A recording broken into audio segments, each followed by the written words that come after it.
You scroll through hundreds of job descriptions, but they all sound the same. You spend so much time on every application, but it doesn't seem to matter. You send off application after application, but never hear back. You thought the interview went so well, but it's a no. You jump through all the hoops. The news keeps saying how there are all these employers that are struggling to find people to hire. So why does finding a great job have to be so hard? It doesn't seem very logical or fair. It's not. The system is broken. It's not your fault. The process most people go through to get a job is awful. But here's the good news. The system isn't very smart. In fact, it's downright dumb. It can be beaten. How? Most prospective employers and employees today are using the same old tired strategies that have been around forever. It's like professional camouflage. Everybody just blends into the crowd. But you don't have to be that way anymore. You can get traction. You can stand out from the crowd to unleash your God-given potential, to help a world in need, to do work that matters, to earn what you and your family deserve. You can do this. You're meant to do this. There are bright things on the horizon for you. This is the way.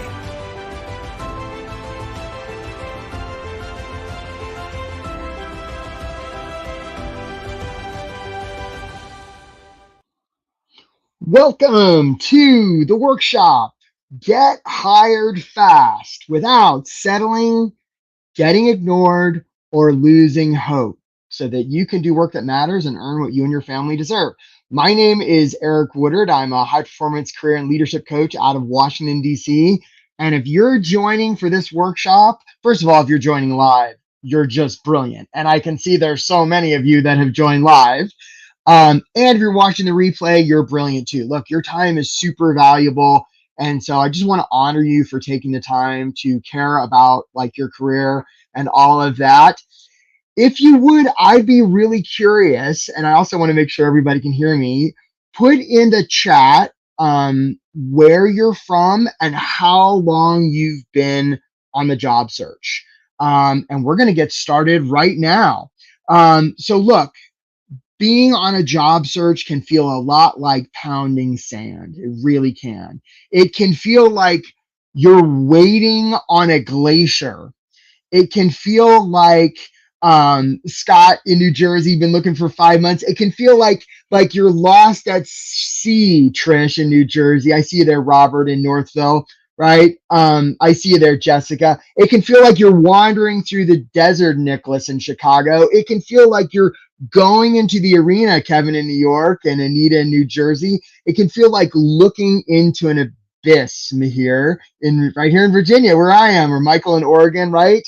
So who is this for? Hey there, Barbara. I see you there in Oregon. If you are unsure about the direction you want your career to go, Sanjay in Atlanta, Steve in Vermont. If you're struggling to find ways to describe what you do, Kristen in Atlanta or Jay in Atlanta. If you're uncertain if your resume is any good, Brian in Pennsylvania. If you're wrestling with how to follow up after you apply. If you're tired of applying and hearing nothing back. If you're doing interviews that seem to go great and you still get a no, if you're trapped in a job, Jason, there in New Jersey and Lori in Boston that you don't like, and especially if you're losing hope, this workshop is for you. On the other hand, if you're somebody who's super casual about your career, not willing to put in a little work, reluctant to take responsibility for the results you've been getting, if you're just interested in finding a job to make money, if you're stuck in your ways and sort of closed-minded about trying new things, if you're unwilling to be authentic, this workshop may be a little challenging for you. So what you're going to learn. So how to get hired fast without settling, getting ignored, or losing hope. I'm going to give you 3 strategies and 8 tactics. This is actually a lie because I spent the last hour before I got on this workshop. There's actually a 9th tactic and I didn't have time to change this part. So there you go. So that you can do work that matters and pays what you and your family deserve. And I just want to start off by saying, look, folks, my purpose here is not to look good. that is not what I'll be doing here today. My whole purpose in doing these workshops, and it's one of the favorite things I do, is to really serve you. Some of you may be getting on and thinking, oh, this is just going to be another one of those workshops where this guy tries to get me to buy something and sell something. That won't be happening here. I do have an invitation for you after, but I'm not going to be asking you to buy a thing on this workshop.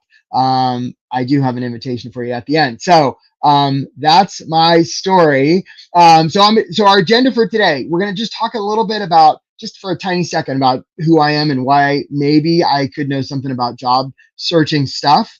I'm going to offer you 3 strategies. And again, this is a dirty lie. It's actually 9 tactics. I have an invitation for you, and then we're going to take questions. So if you want, get something to write with, because we're going to go super fast. This is going to be different than stuff you've heard before. We'll see if I'm right. So who is this guy, and why does he think he can help me find a job? So I grew up overseas. I spent most of my childhood different parts of Asia and the Pacific, came to the States when I was 18 to attend college, and I had a tough time. I wound up transferring college 7 times. This is me in the Midwest wondering why it's so cold and why there aren't leaves on the trees. So transferred a bunch of times. I wound up as a scuba instructor on Guam. And that was great. I spent about 10,000 hours underwater with the fish. And it was beautiful, and it was sunny, and it was awesome. And my brain got a little waterlogged. And by this time, I had graduated from one of the schools I transferred to, and I'd said, you know what, I gotta do something more. So I gotta figure out this job stuff. So I thought, what would be the most prestigious job I could have? And I'm like, obviously, that's like the White House. So I took out a piece of paper and I wrote a letter. It was the world's worst letter you've ever seen. I wrote it to the White House, and I said, "Dear Mr. President, you should hire me." And I sent that off. I figured I'd never hear anything back. And about a month later, I was going past the Guam post office, and the guy came out and he said, "Eric, you got this letter on White House stationery." And I was like, "Oh, that's crazy." So I opened it up, and it was an internship application. I didn't know what the hell an internship was, but I was really good at filling out applications because I transferred so many times.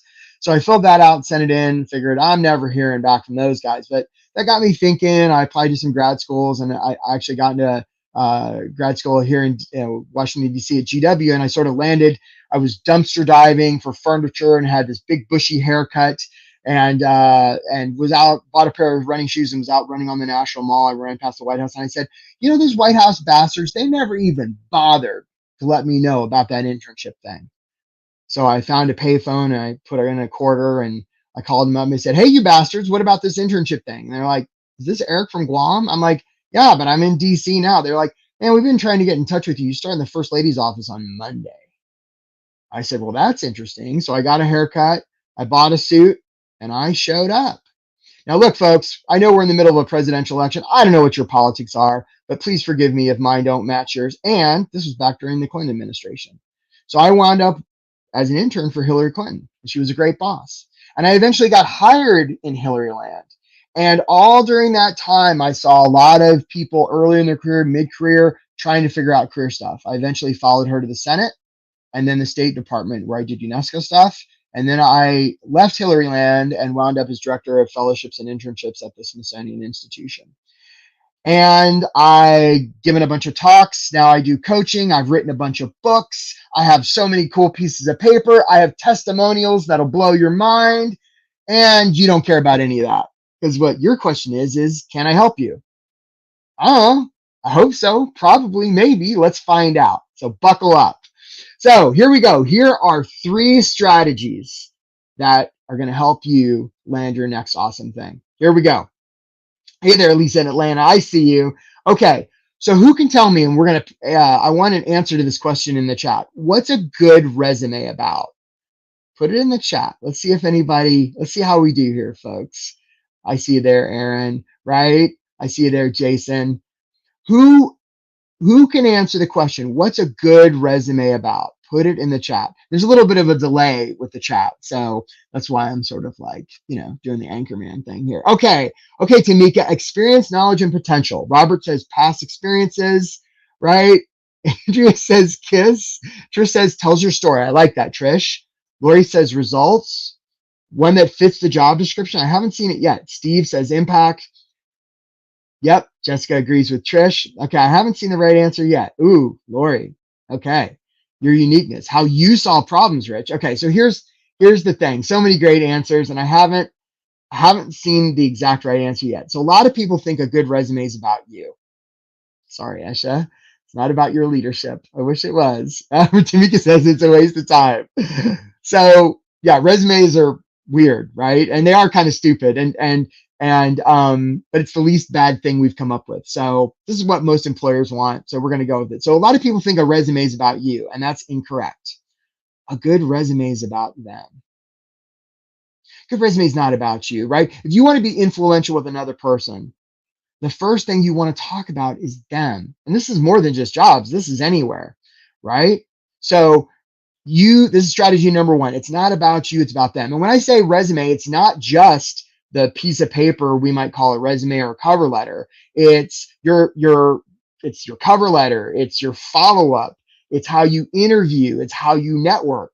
It's not about you, it's about them, right? Employers are focused on themselves. And so if they're thinking I'm the employer and there's that candidate, you want to match that polarity. You want to think I'm the candidate, you're the employer. So good resume is not about you. Good resume is about them, which means if you're not making it about them, you're sort of like missing an opportunity to make them feel seen, heard, and understood. So something to consider. And it's no wonder that we think resumes are about us, because often the first resume we ever created was coming out of school. And in school, it is about us, right? It's our cubby, it's our report card, it's our trophy, it's our grade.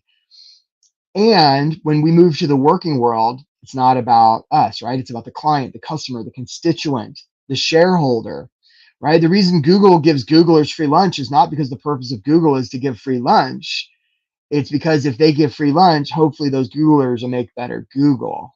So it's a means to the end. Resume, when we're professionals, it's about them. It's not about us. Yeah, there you go, Jessica. Understanding what their problems are and what you can bring. Yeah, exactly. I couldn't agree more. All right.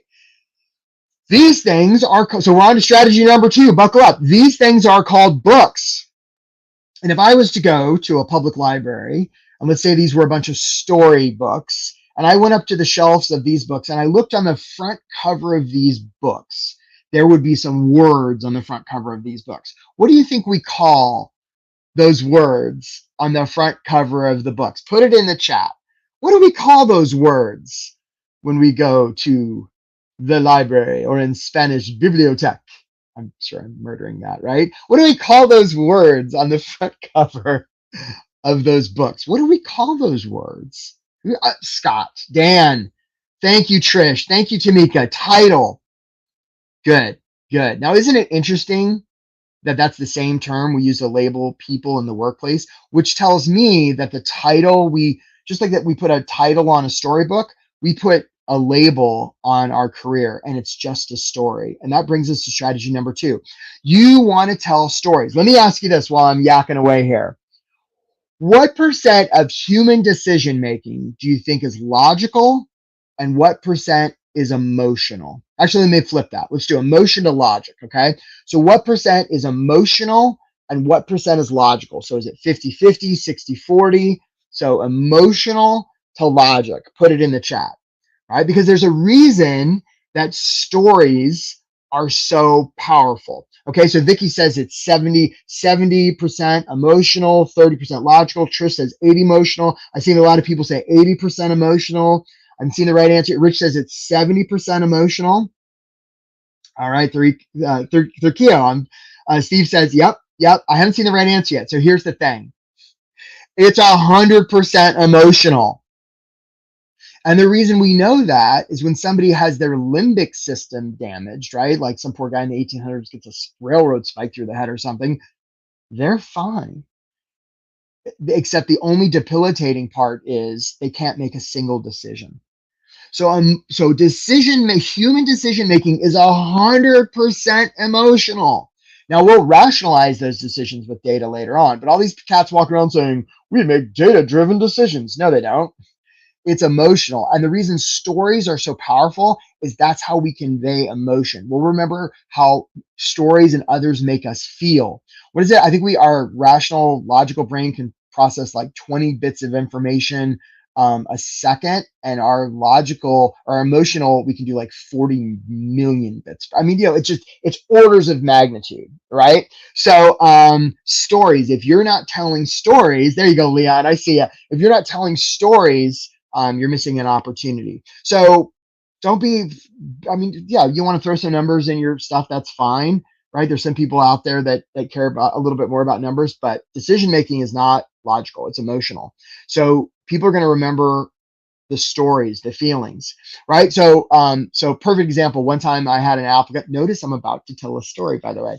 One time I had an applicant. This was for an internship program. She applied. Her name was Maggie, and she had shared a story about how the summer before she'd been in a terrible car accident and her arm had been severed. So I'm like, wow, that's quite a story. So of course we accepted her. She came in the first day of the internship, 2 arms. Now, was I upset that she had her arm? Of course not. I was so happy. It was bandaged still from where it had been partially reattached, severed and reattached, and she was working on physical therapy to get her, her dexterity back. But I remember that story to this day, right? And that was years ago. So stories are super powerful. If you're not telling a lot of stories, you're missing the boat, right? Titles are just a story. Okay. So who put it in the chat? Who can tell me who this guy is? Who is this? Those of you who know, you really know. Okay. So who is this guy? What's this guy called? And again, there is a delay, so I will pause for dramatic effect. Tactical silence. I'm actually not super good at tactical science, but who's this guy? Thank you, Christopher and Scott. Thank you. This is I see you there, Jamie, right? This is Napoleon Dynamite. Exactly. Now, those of you who aren't familiar with Napoleon Dynamite, search chat. That's right. That's good, Greg. It's Taylor Swift, right? No, this is Napoleon Dynamite. So in this particular, it's a movie. I don't want to spoil it for you. So first of all, if you haven't seen Napoleon Dynamite, stop doing anything with your job search and go watch it because you'll feel better and your job search will be better. But assuming you have seen it, this particular scene, Napoleon's a high school kid. He finds himself on stage in front of the entire student body. He's managed to give the DJ up in the booth a cassette tape, and he's all of a sudden he has to do a dance routine. Hasn't practiced, right? Hasn't done anything. So Napoleon does this dance routine, and it's the craziest damn thing you've ever seen. Metaphorically, he just opens the kimono, right? It's nuts. And when he's done, the whole student body is really silent. And then they erupt into wild applause because it's so authentic. And this brings us to our next strategy. Jamie Kern Lima, the founder of It Cosmetics, says everybody's a good dancer if they commit fully. And she's right. Authenticity is your superpower, right? If you're not putting authenticity into your stuff, you're missing the boat, right? You're missing the boat. People are going to hire you because of who you are, not in spite of it. Let me ask you a question, and I'm not even going to wait for the chat on this. Who do humans hire? Humans. And by the way, those of you who've been spending a lot of time trying to trick the ATS algorithms, stop doing that, because computers don't hire humans either. And humans don't hire computers. I know many of you are like, what? What? You mean the ATS? We're going to get to that. That's right, Jamie, it's humans. So you want to give evidence in your resume and your cover letters and all your interactions that you're a human, because there's one reason they're going to hire you. Just one. And that reason is, do they trust you? Do they trust you? That's it, right? That's the one reason they're going to hire you. They may really like you, but if they don't trust you, they won't. They may not like you and trust you, and you'll get hired. And there's nothing that builds trust more, Brene Brown has taught us this, than vulnerability, being human, authenticity. So if you don't have that in your resume, if you don't have a little vulnerability, if you don't have some evidence that you're a human, you're missing the boat, my friends. Humans hire humans. Be human, be relatable. Perfect example. One time I had 2 resumes. I had to pick one. They were virtually the same. It was about 6:30 at night. I wanted to go home, right? And Tom said, I played the trumpet, and the other guy didn't. Who'd we hire? We hired Tom because at least he played the trumpet. We have some evidence that he's a human and relatable, and maybe we'll want to spend time with him, right? So if you don't have this kind of stuff on your resume, like another example, one time I was working with this woman named Nina. We were talking about her resume, and I said, Nina, what do you like to do for fun? very accomplished. Nina was super accomplished. And she said, oh, well, that's silly. That's not professional. I don't want to put that on there. I'm like, come on, what do you like to do for fun? Well, she says, I have a pen collection. I was like, well, that's super weird. You got to put that on there. And she's like, oh, no, no, no, no. So finally I convinced Nina. I hear from her a month later. She went in for the interview. They talked about pens for 30 minutes and she got the job. I have clients right now that are doing this, that it's game changing for them. Yeah. So amazing. Okay. So authenticity is your superpower. All right, guys, buckle up because I've offered you all these ideas. And now you're like, well, how do I make the resume about them? How do I tell stories? How do I become super authentic? Well, I'm about to tell you. I offer this to you. Okay, so how do you put all of this to work? Here we go. So sorry, I apologize. It's actually 9 tactics. Okay, and here's the first one. So look, guys, and those of you who are watching the replay, if you're just sort of tuned out, like you're making lunch while you're watching this, I want you to come back to me because there's nothing more powerful in this workshop today than what I'm about to offer you. So here's my question for you. Let's say there's a lake, and in the middle of the lake, someone's drowning. Now they're surrounded by other people in little boats. So somebody's in the middle of the lake drowning, and they're surrounded by other people in little boats. If that was a job search, who's the person drowning? Put it in the chat. Okay, put it in the chat. I usually do this later in the workshop, but it's so important. I made it the first thing. I just changed it like an hour ago. Okay, so somebody's in a lake drowning and they're surrounded by other people in little boats. Metaphorically, if that situation was a job search, who's drowning? Okay, Trish. So Trish says me. Jamie says the company. Vicky says the job seeker. Okay, let's see some more. Let's see some more answers here. Who's drowning? If that was a job search. All right. So look, Jamie, Darren, Pooja, you're right. Some of you are thinking or acting like you're the one drowning, right? Like Jay says, it's the searcher. You're not the one drowning. That's right, Shafat. It's the employer. And the reason we know they're drowning is they've told us. They've put out a job description and they said, help, help. We're drowning. We got so much work to do. The people in the boats are actually the job seekers. Now, some of those job seekers are going to act like they're drowning. They're going to be, oh, pick me. I'm the best one for you. I'm so good. I'd be a really great fit for your car. I'd be a really great fit for rescuing you. Stop it. Right? You're not the one in the water. You're the one in the boat. You're safe. And nobody's going to take your hand if you're panicked or like trying to sell yourself. Like, stop doing that. Right? They're going to take your hand if they trust that you can serve them. So remember, if it feels like you're the one in the water, you're not. You're the one in the boat. You're the one there to serve. And this brings us to the first tactic, which is mindset. And if you get nothing else from this workshop today, I want you to get this because job searching is about service. It's not about looking good. It's not about impressing anybody. It's definitely not about selling yourself, right? Selling yourself is weird. We've gone over this historically. Okay. And buying people is even weirder. Okay. So this is about, can I help them? And do they trust that I can help them? Okay. So if you've been trying to sell yourself or any of that, or trying to look good, or you've got stuff in your cover letters saying, this is why I'd be good for you, stop it. Because that's just you like selling yourself. So, and it's not effective, right? You want to approach it from a place of service. People don't like to be sold. It feels icky. Okay. So here we're on to tactic number 2. It's hard to hit a blurry target, right? You want to have the map before you go into the forest, which takes us to clarity. Now, sometimes I'll have people and I'll say, well, what do you want to do? And they're like, well, I want to help people. And I'm like, that's really beautiful. And it's super vague. How much money do you want to make? Oh, I don't know, somewhere between 60 and 170,000. Like, it's super, like, there's this thing called the reticular activating system. And this is the thing where we go to buy a new car and we drive off the lot and like, nobody's got this car. And then 5 minutes later, we've seen seven examples of the car, right? Or you're walking through the airport and the PA's going, and all of a sudden it goes, Eric Woodard, white courtesy phone, white courtesy, and I can hear it. Our brain will notice what we tell it to look for. And if we don't request that it looks for something specific, it literally won't see it or hear it. It won't. So you've got to have clarity. And if you don't, it's a real opportunity. If you don't have clarity around what salary, occupation, goals you want, right? It's really something to look at. This stuff is vital.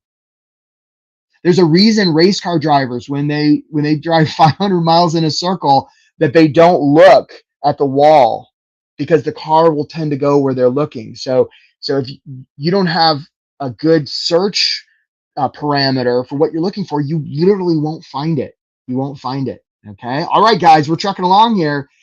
So this is a question for the chat. So pay attention. If I went out and bought this, thanks, Keneal. If I went out and bought this, what would I be buying? Put it in the chat.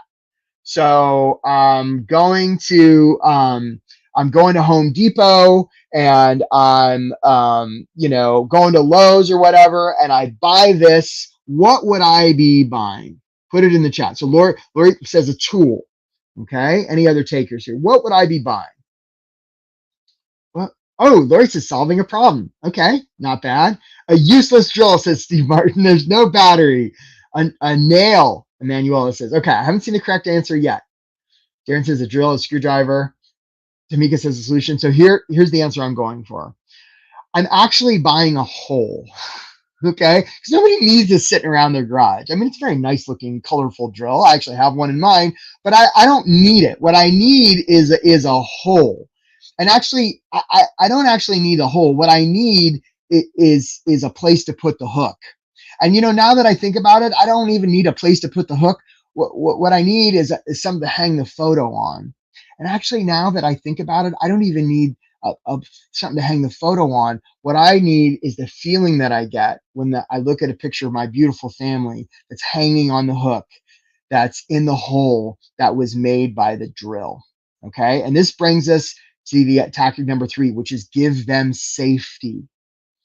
First of all, a lot of job seekers are just focused on themselves, right? That's a disaster, right? Their cover letters are like I, me, and they're talking about themselves. When in an interview, when it's it's just a disaster, right? So if hopefully you're going to make it all about them, you don't want to focus on the drill or the hole or the hook or even the picture.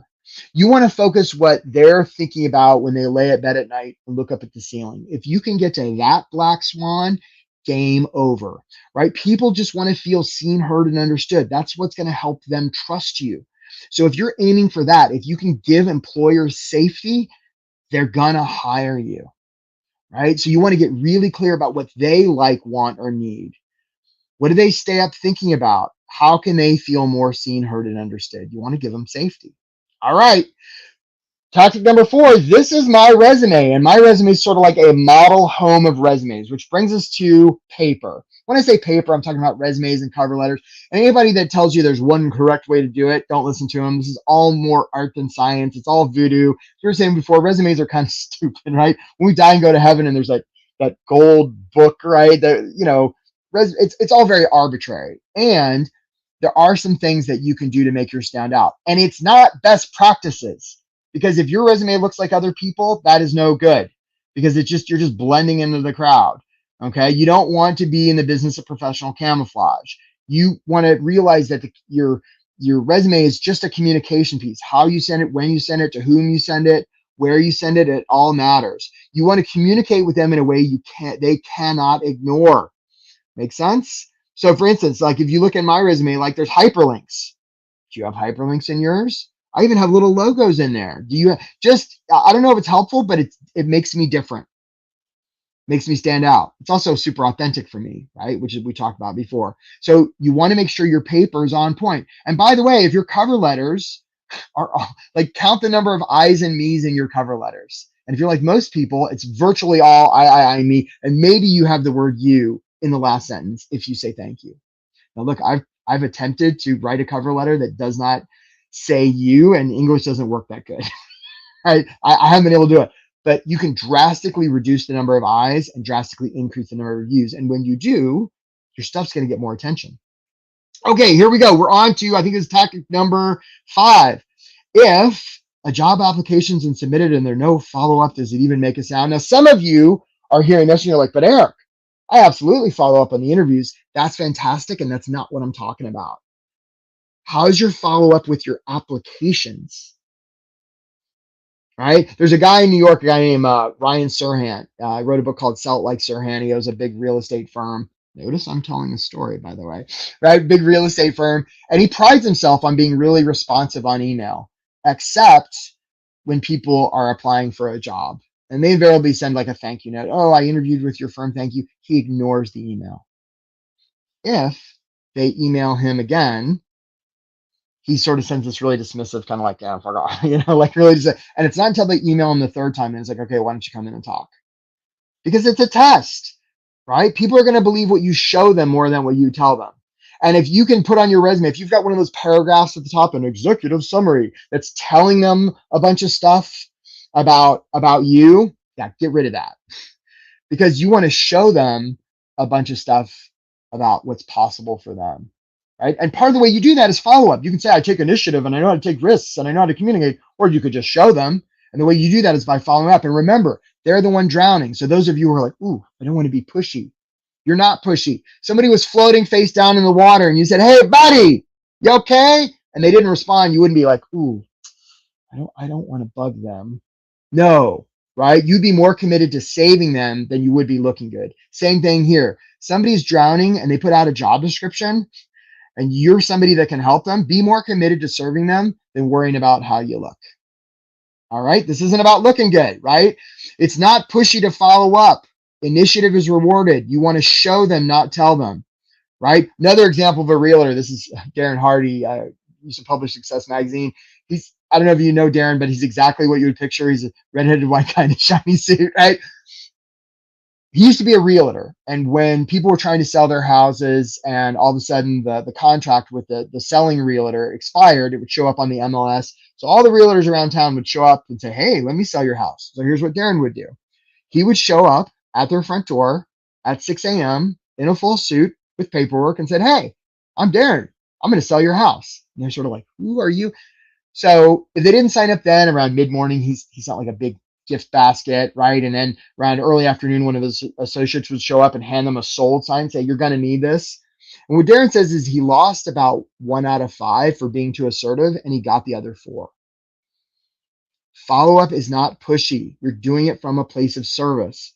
If they don't want you, they will tell you. And until they do, they're big grown-ups, right? You don't have to be over responsible, right? Be assertive about your service. Okay. So some of you may have seen, we're on to tactic number 6 now. We're on the final stretch. You guys are doing great. Everybody's staying with us. It's a single tier of Diet Coke. It's beautiful. All right. So this, as you may know, especially those of you who have watched the TV show Deadliest Catch, is a crab pot. And some of you may be aware that these, when crab fishermen go out in Alaska, and a lot of times it's icy, like on the Bering Sea, and they're fishing for crab, they'll drop these things, and these things are really heavy, right? Like if that fell on you, it would hurt, right? But they'll drop these things on the ocean floor with a little bit of bait to catch crab. And the way this works is Bob the crab comes along and he says, oh, there's some food. So Bob goes in the trap, starts nibbling. His buddy Charlie sees him and says, oh, look at Bob. And Charlie goes in and more crabs join. And eventually the bait goes away pretty quickly. Now, here's the interesting part. If at any time any of those crabs say, hey, I'm out of here, and they try and leave, the other crabs will pull them back in because crabs feel safer when they're together. They'll even pull off a limb. They'll even do a crab murder, right? They'll kill that brother crab. Right? Meanwhile, more and more crabs are joining because they feel it's safe. And of course, all those crabs get pulled up and they become dinner. This brings us to tactic number 6. You want to make sure your environment and your systems are dialed in.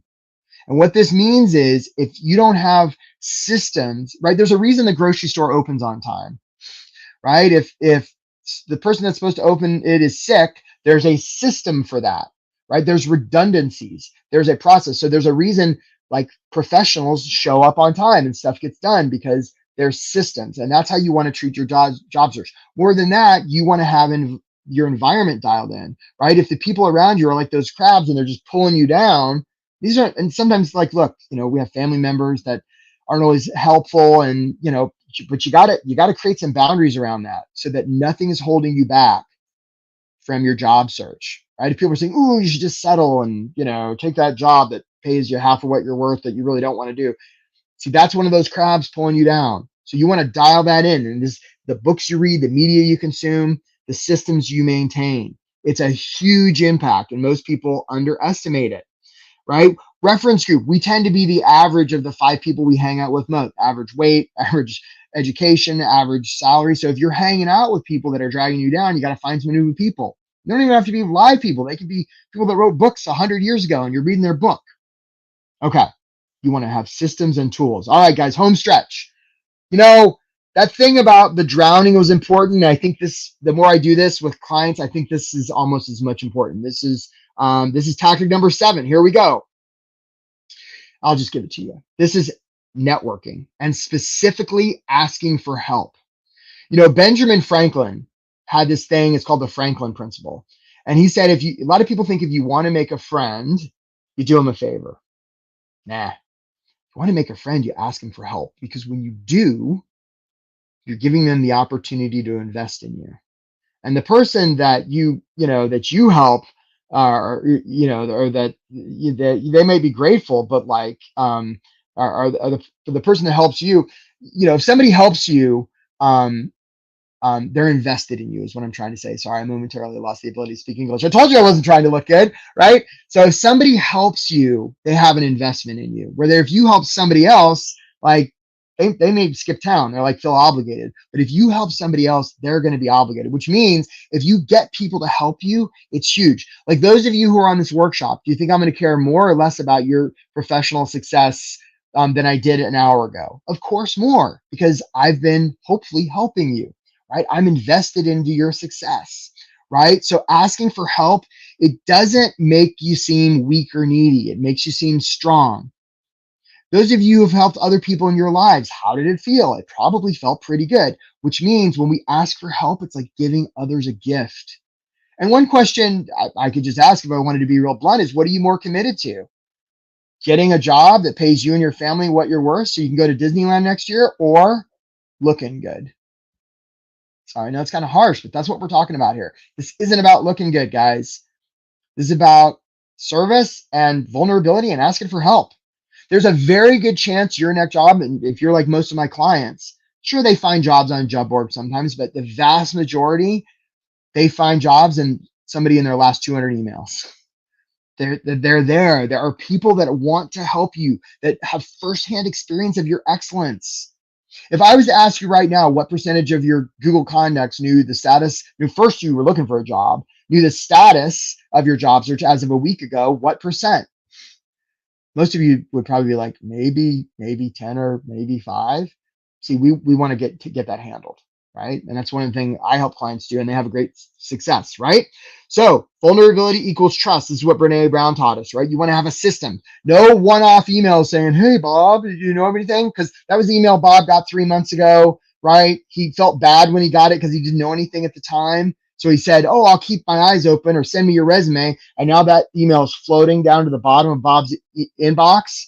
And after about a month, he hasn't heard from you. He's like, I did my job, right? I kept it. Delete. See, we don't want that to happen. All right, we got a question here. Jessica says, how do you feel about going through connections that no longer serve us? Yeah, connection's a connection. Yeah, a connection's a connection. Like when you say service, Jessica, do you mean somebody that you no longer work with or works for you? Or if it's when you say no longer service, I'm wondering if you mean like somebody that's like kind of a pain in the ass, right? Yeah, if it's like a toxic person, stay away from them. But you've got so many contacts, right? And if you're not using them, that's good news, especially if you've been on the job hunt for a while and you haven't been getting traction, because it's an opportunity. Network. Okay, coming up on the home stretch here, let's talk about interviews. Tactic number 8, okay? Here is the best interview advice in the world. Are you ready? Here it is. Don't answer the questions. Because if you've interviewed anybody like I have, you know firsthand that people aren't really asking you questions to get information. They're basically saying something to get you to say something so they can judge whether they can trust you based on the way and what you say, right? They're basically going blah to get you to go blah so they can judge your blah. It's mouth noise, which means instead of focusing on answering their questions, go in there with answers and stories that are going to help build trust. You're going to use their questions as an excuse to do that. Don't worry about the questions. Focus on giving answers and telling stories that are going to serve them. Okay. All right. Final tactic. Here we go. We're on offers. This is tactic number 9. What I see a lot of people do is I'll run into people and say, hey, how's your job search going? They're like, well, Eric, you got to understand, I'm very particular about where I apply. I'm like, that's interesting. Tell me more. And they're like, well, Eric, you got to understand. See, if I apply and I get the job, and then I have to move the family to Connecticut and take the kids out. I'm like, whoa, whoa, whoa. What a lot of people do is they make the bottleneck where they apply instead of the offers they get. It's very understandable, and you don't have to worry whether you're qualified for a job or you want a job unless and until you get the offer. They'll have an opinion about whether you're qualified, so don't have to worry about that. And you really don't even have to worry if you want the job until you get the offer, because how do you know what's on offer? How do you know what's put on the table until they send it to you? And when that happens, you can say yes, no, or counter. And that's a phone call. So this just takes the pressure off, right? And I see this a lot. So you don't have to worry about any of this until you get an offer. You can apply more liberally. And I just see a bunch of questions. The last job, people were told not to talk to me. That's weird, Noemi. Sorry about that. That sounds horrible. And so I see a bunch of questions here. We're going to get to some of these questions here in a second. And so I want you to write this down, right? Because we're going to get to the Q&A here in just a second. And you guys are so great. You stayed with me so long. So here's what I want you to write down. 3 strategies. Make it about them, tell stories, be authentic. And it's actually 9 tactics. Sorry, right? You want to have mindset dialed in. This isn't about you, it's about them. You want to have clarity around what you're after, right? You want to give them safety. You want to have your paper put together. You want to follow up like there's no tomorrow. You want to have an environment that has systems that serve you. You want to network and ask for help. You want to interview. Your purpose in interviewing is not to perform, it's to connect. And you want to make sure that you're not really worried about whether you want a job or not until you get the offer. Okay, cool. So what's next? So look, some of you, and thank you so much for staying here. It's such an honor to have you all, right? Some of you have listened to this workshop and you're like, you know what? This is all new stuff. This is amazing. I'm going to go try this right now. Others of you are like, this sounds different. I've been waking up every morning and hoping this will be the day something changes. And this could be the thing that's going to change. I hope it is. And I help people with this stuff. And here's how I help people. I have a program. It's amazing.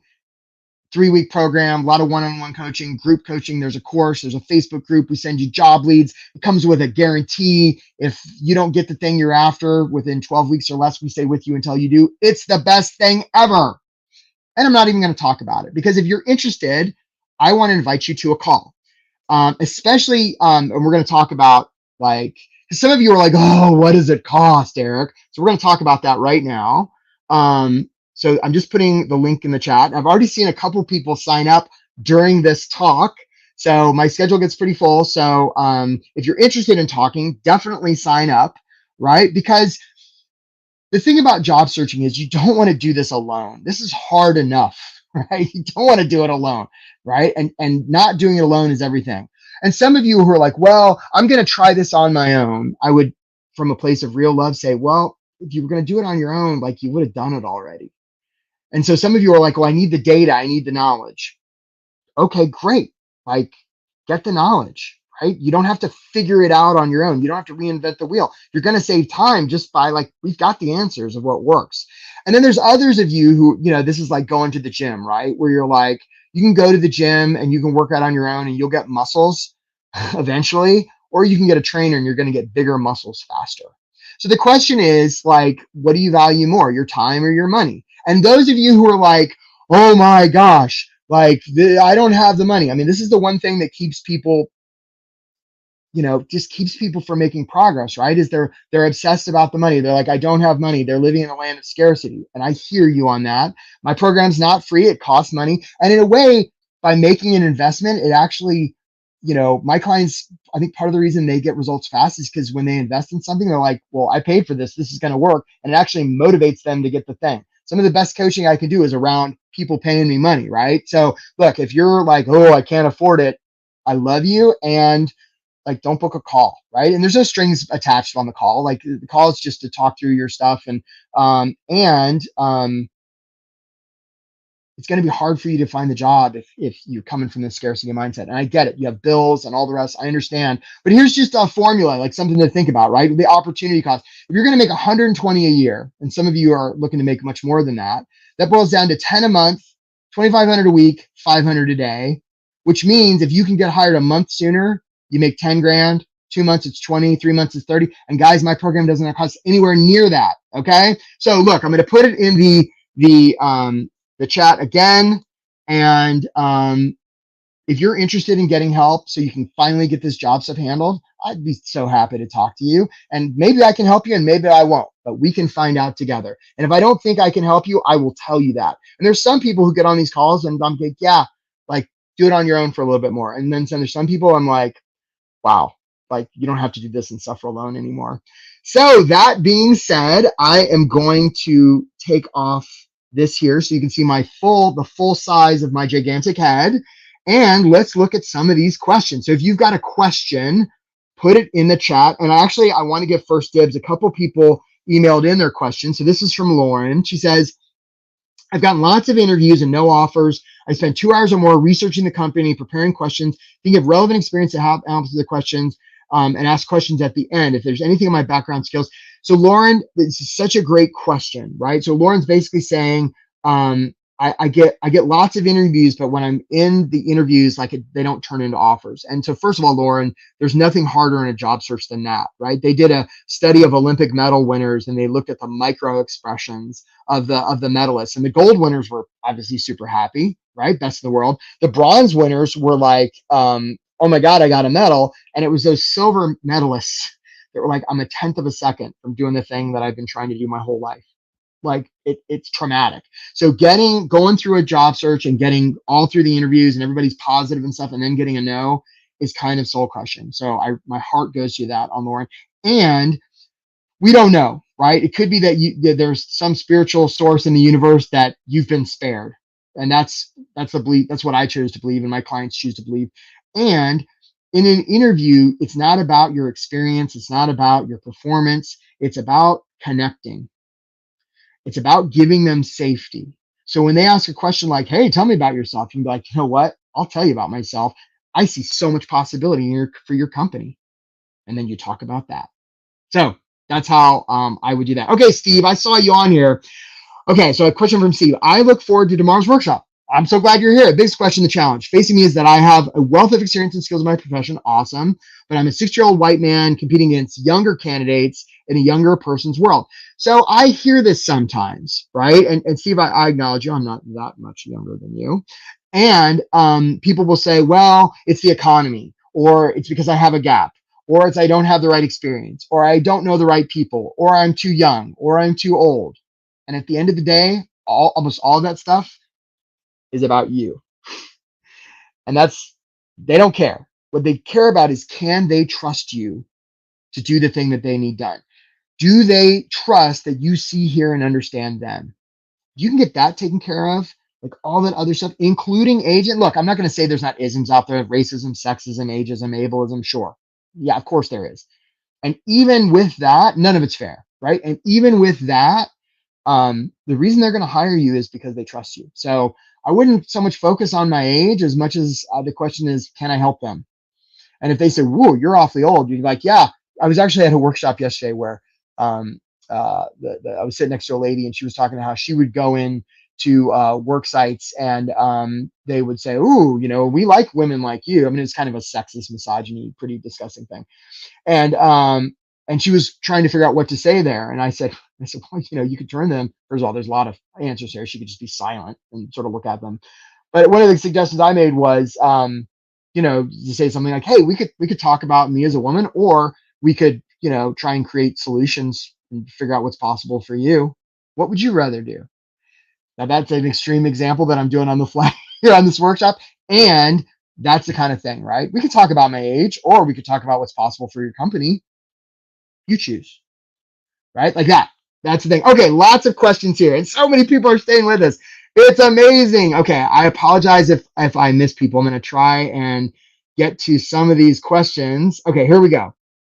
So Esha, she says, do you type out your LinkedIn or website portfolio, or just type it as LinkedIn, a portfolio as a hyperlink. So I think what you're talking about is like on your resume. It's what I would do is I would create, and there's software like Teal and other things out there. I'm not a big fan of those. I want you to have a blank canvas where you can, make it about them, tell a story, and be authentic. Put that down, and then if there's stuff from there that you want to put in your LinkedIn, that's cool. That's what I would say. Jessica says, how do you know who the hiring manager is when on LinkedIn it doesn't always say? Good question, Jessica. So here's the thing, and this is for everybody. If the person you loved most in the world was going to get killed by the end of today, and you had to find somebody's contact information at a certain company, could you do it? I bet you could. Right? Those of you who are like, oh, I don't have their email. And first of all, this isn't text, right? Like if you have to do messaging on LinkedIn, that's okay. But most people don't live on LinkedIn, they live on email, right? They don't like people that live on texts are ephemeral. Don't do that. It's email. Email is durable. It can be forwarded, all the rest. So when you do your best. And even if you can't find the exact person or you don't know who the exact person is, people love to correct people. So I can email the CEO and say something like, hey, CEO, the work you and your colleagues at XYZ company doing are amazing. The stuff you do matters so much to so many, especially when it comes to this, this, this, this, this. All of a sudden, the CEO, she's sitting there and she's like, who's this person that's saying nice things? Because all day long, all she hears about is complaints. And here's this person named Jessica, she doesn't even know, just saying nice things. And then the PS Jessica is going to say, by the way, the reason I'm thinking about you so much is I recently applied to the thing.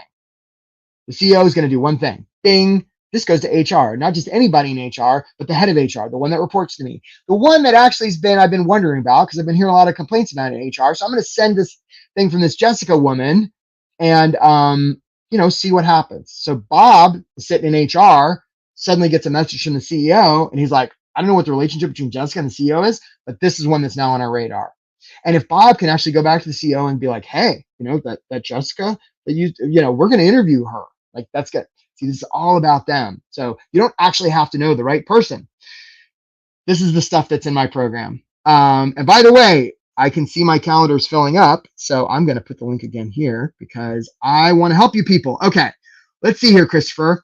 He says, what do you do when you reach out to several people at a company that totally ignores your message? I would be curious what your message says. If the message is like, hey, just wanted to follow up or just wanted to check in, there's a good chance that they will ignore that message because that's about you as opposed to making it about them. Let's say you do make it about them and you still don't hear back. At some point, if you knock 3 times and you don't hear back, that may be one, you cross off the list. But it won't be because you haven't tried. And it won't be, and sometimes you get into this with recruiters too, right? They'll be like, I'll get back to you. Don't be like, okay, sounds good. No, you'll be like, that sounds fantastic. Can I ask you a question? Sure. What do you mean? What do you mean you'll get back to me? Oh, well, I'll email you. Well, that sounds fantastic. When? Well, next Friday. Sure. Great. That sounds great. Can I ask you something? Sure. If I don't hear from you, what happens then? How do we handle that? Right? You want to live in the realm of agreements, not just like, ooh, I hope I don't offend them and be pushy. Okay. Good question. All right, here we go here. Can we access the workshop later? Yes, you can. There's going to be a replay that goes around. Okay, Andy, should we not worry about ATS? So here's the thing, okay? And I see a lot of people that spend so much time trying to sort of do backward cartwheels worried about ATS.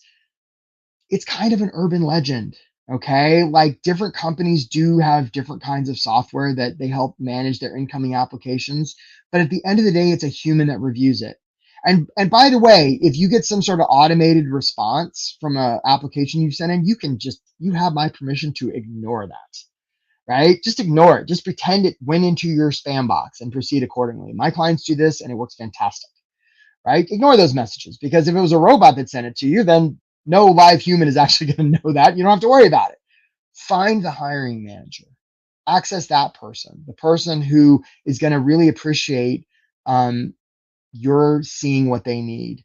And by the way, like if you have that person's support, they go knock on the back door of HR and say, hey, I want to interview that person. Magically, you'll get a different message. Congratulations, we would like to interview. It's a flip of a switch. So ignore those automated no's. They're just I don't even know what they are. They're just nonsense. Okay, let's see what else here. Tamim, what are some follow-up best practices? So I'm not a big fan of best practices because that sort of implies it's average and other people does it. And Tamim, I hear you. So follow up, make it about them. Make them feel seen, heard, and understood. This isn't about talking about you, other than to say, here's the reason I'm thinking about you. That's how you follow up from a place of service. That's what I would say. Let's see here. Stephanie, the older you get, the less opportunities are and hard to get a job. I mean, maybe that's true. I don't know. Is that accurate? Or that could just be a story we tell ourselves, Stephanie. And I say that with a lot of love. So, this thing about job searching, it's not so much about what's fact or fiction, it's about what's useful, right? I could adhere to the story that, wow, I'm really old and there's fewer opportunities for me. And I don't know how much that's going to serve me. On the other hand, I could tell the story of, you know what, I have a ton of experience and all these young Gen Alphas and Gen Zs that don't know how to communicate, they want people like me. Now, is that story true? I have no idea. But I do know that it's more powerful than I'm so old I can't get a job. So, for your consideration. Okay.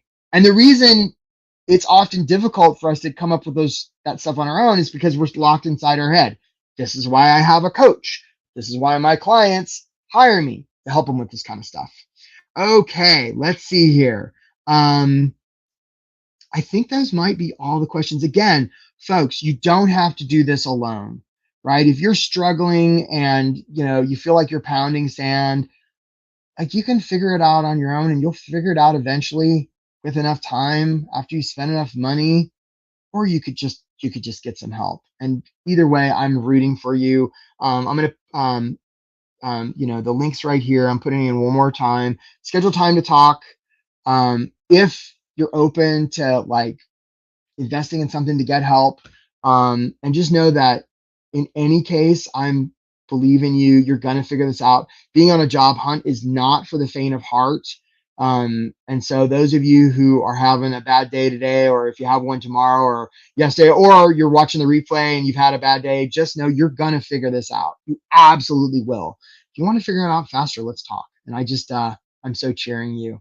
So cheering you on. So great to have you here. Thanks for being here for such a great session, and hope I get a chance to talk to you. Take care, guys. I am so rooting for you in the biggest way. I truly am. All right, guys, take care.